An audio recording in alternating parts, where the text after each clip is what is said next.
Hi guys, this is the advisor and welcome back to my channel. Today I am going to expose something in the deep, dark underbelly of the administration of the Jamaica Constabulary Force. The Jamaica Constabulary Force has a despicable flaw that is eating out the belly of this noble institution. Guys, would you believe that the Jamaica Constabulary Force today in 2024 does not have the final say in who it recruits? The JCF can actually go through the recruiting process, and it can go through this until God come. There is an agency which can cause a bottleneck and cause, if they want, cause not one single person or aspiring individual who the JCF needs. This agency can cause these people not to be recruited. But how is this happen? What agency has the power to refuse to send people that the JCF has recruited for training? Surprisingly, this agency is called MOCA. MOCA, of course, is a major organized crime and anti-corruption agency. Now, that agency is described as an independent, elite, law enforcement entity with a primary interest in fighting corruption and in bringing high-value criminals to justice. So, what role is this entity playing in the JCF? And how does it have the power to prevent recruits or to prevent people that the JCF needs from being recruited? But before I go into that, let me tell you how I started investigating this matter. Over some months now, from about December to now, I have gotten several calls, about six or seven persons, to look into certain matters pertaining to recruitment in the JCF. Some people are asking me if I know anybody in the JCF who I could find out from some things, because they say they have gone through everything. They have been totally accepted by the JCF for training. The only thing they are awaiting is the polygraph exam. The polygraph, of course, is the lie detector test, so they can be said, all right, whether they were criminals or not, and if they have criminal friends and family. Now, once they pass the polygraph, they are free for training. Now, the polygraph is normally the very last thing that is done. Not normally, because sometimes you can do the medical before, and sometimes you can give the blood before and so on. But it is among basically the three last things you do before joining the JCF. What we have found is that it almost in all cases, it turns out to be the last thing, because there seems to be a bottleneck of hundreds upon hundreds of prospective recruits to the JCF who cannot enlist because the police academy is waiting on the polygraph test to be completed by MOCA.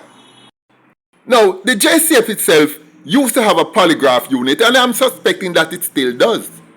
So why has it seconded out these operations, the polygraph test, to be done by MOCA? MOCA's interest is in fighting corruption and in bringing high-value criminals to justice. What can be corrupt about giving a polygraph test, and why does MOCA have that? And why is MOCA sitting down on over 1,000 recruits? At last time I heard is 1,020 something recruits, prospective recruits they've sat down on their test and they can't get to enlist, even though they have completed every single thing and filled every single requirement. Why is that happening? What got me to be making this post is for this specific reason. About a week ago, I got a call from a lady who was very should I say, downhearted because she was just offloading on me. She's a nurse and she was trained as a nurse and she works at a hospital in Jamaica. But what she wants to do was to join the police force. So she applied for the force when she was 26. And within a few weeks, within like about, she said about 5 or 6 weeks, she had completed everything. And then the only thing that was left was the polygraph. And her name was set down to the polygraph department of MOCA. She waited months and months and months till almost a year, didn't hear anything, go back to Twickenham Park at the training school, and they told her that there's nothing they can do because it's just the polygraph they're waiting on, and she just have to wait on the polygraph, and there's nothing that the recruiting office can do. She waited and waited again for almost another year and went back there and they told her that the same thing. She then contacted someone at the commissioner's office and she said she spoke to Mr. Brian, Sergeant Brian, N. Brian. I don't know what the N stand for, but she didn't get, somebody put her through to that person. And that person told her, she said that Sergeant Brian told her that apparently Sergeant Brian went upstairs and made some checks because he understood her situation, and it is said that he spoke to the Commissioner of Police because he seemed to be somewhat sympathetic to her situation. So he said, listen, I'm going to contact the Commissioner himself and get back to you.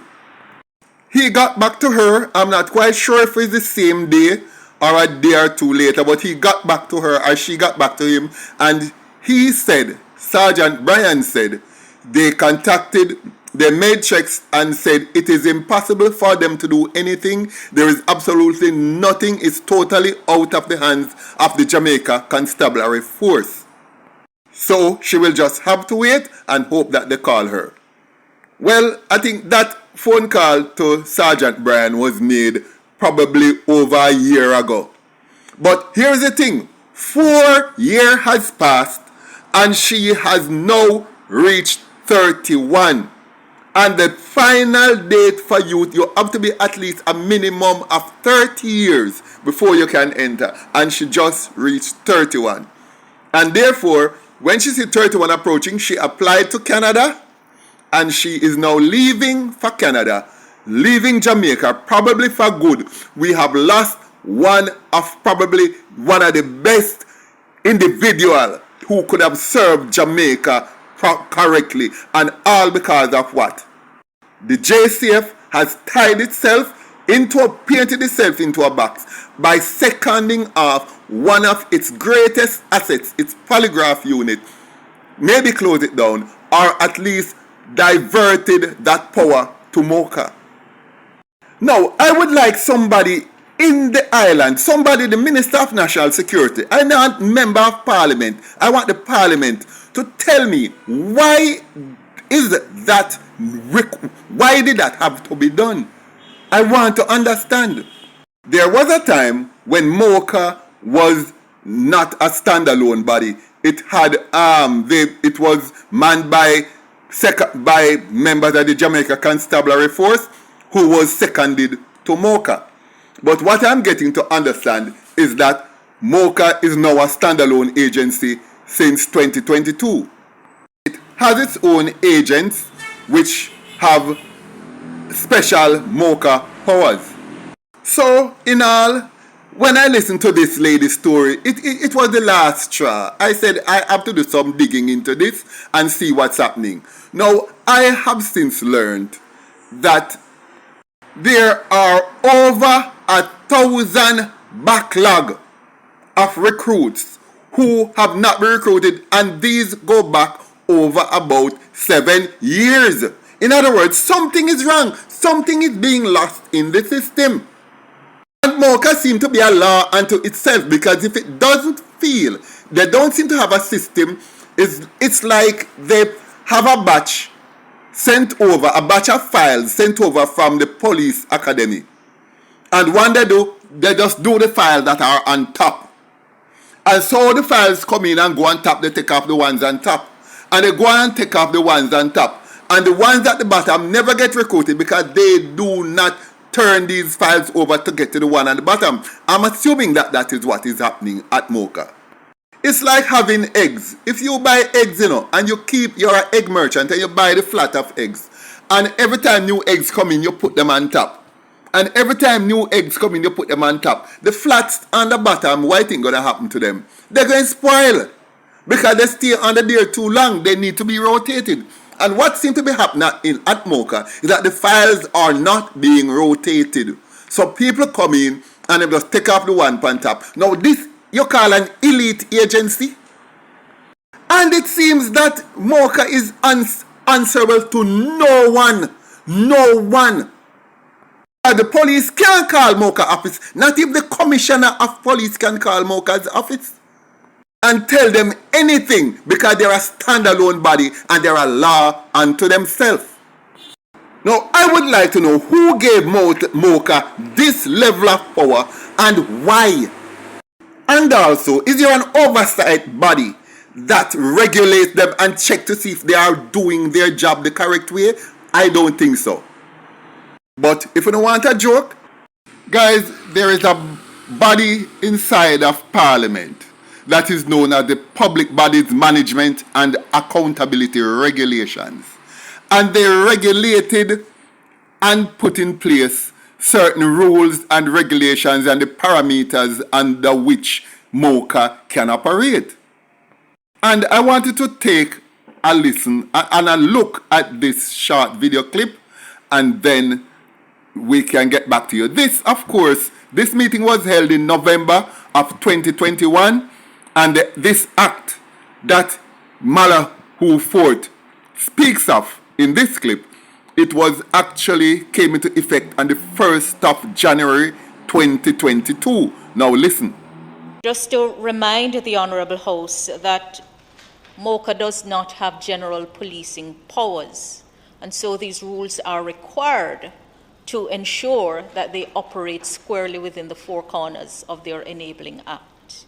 Unlike the police that have common law powers that are inherent in their duties, officers of MOCA have no such powers, and that is why the rules are as detailed as they are. Now guys, you know hear that? Them don't have police powers. They have less powers than the Jamaica Constabulary Force, than an ordinary policeman. So this, let's start again. It is said to be an independent, elite, mind the word elite, law enforcement entity.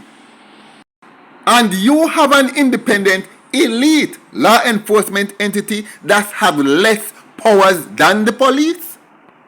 What the word elite mean? Oh, come on. Answer me somebody. What the word elite means? It means superior and above, for the sake of this conversation. And you are telling me that you call them elite, and they are a separate entity with less powers than the police. That means a little police recruit, they haven't finished training, is invested with more powers than a MOCA agent.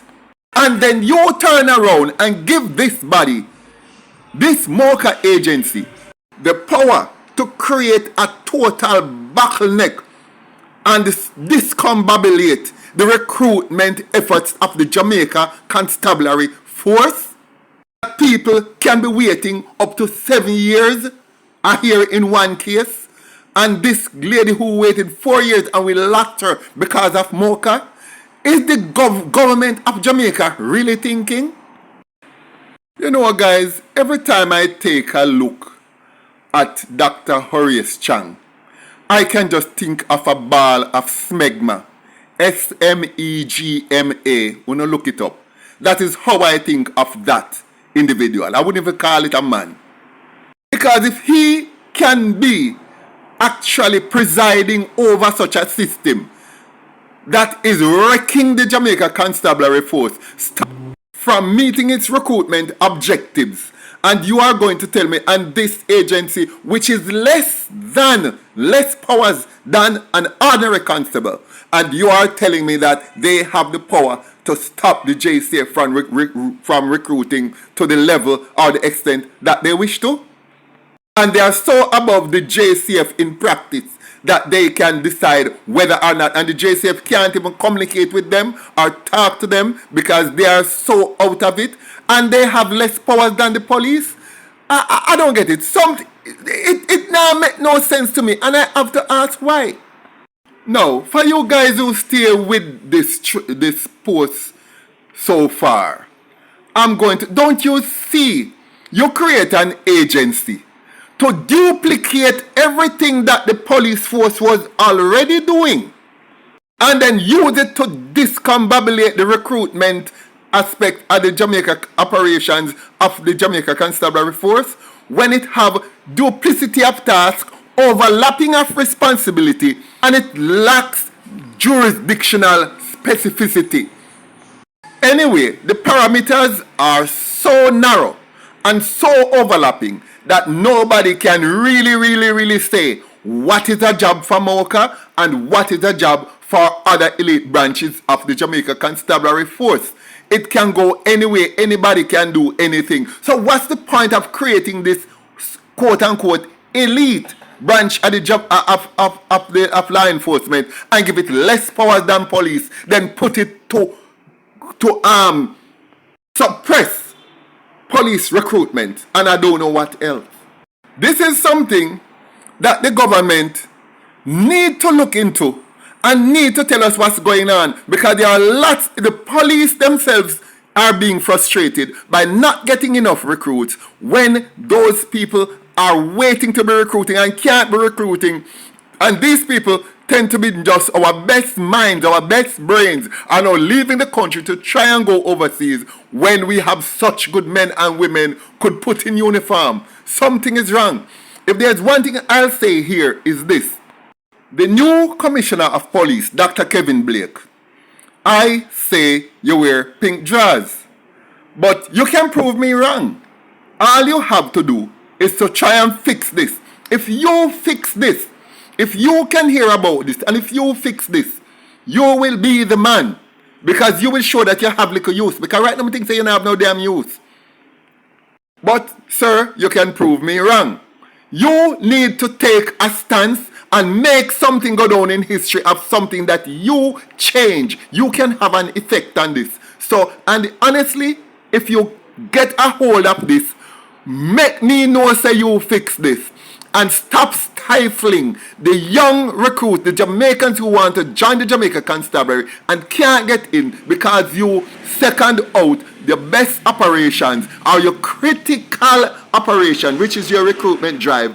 You have seconded it out to people who don't give a rat's butt about the Jamaica Constabulary Force. So, Kevin Blake, I think you're a waster. Yes, because you have seemed to be a waster and all. But here, this is a task for you. Prove me wrong, and I'll be the first to big you up on this channel. Okay, sir? Somebody send Kevin Blake the message up for me, because this is for him.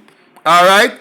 Guys, like, share, leave a comment below, and I look forward to seeing you in my next video.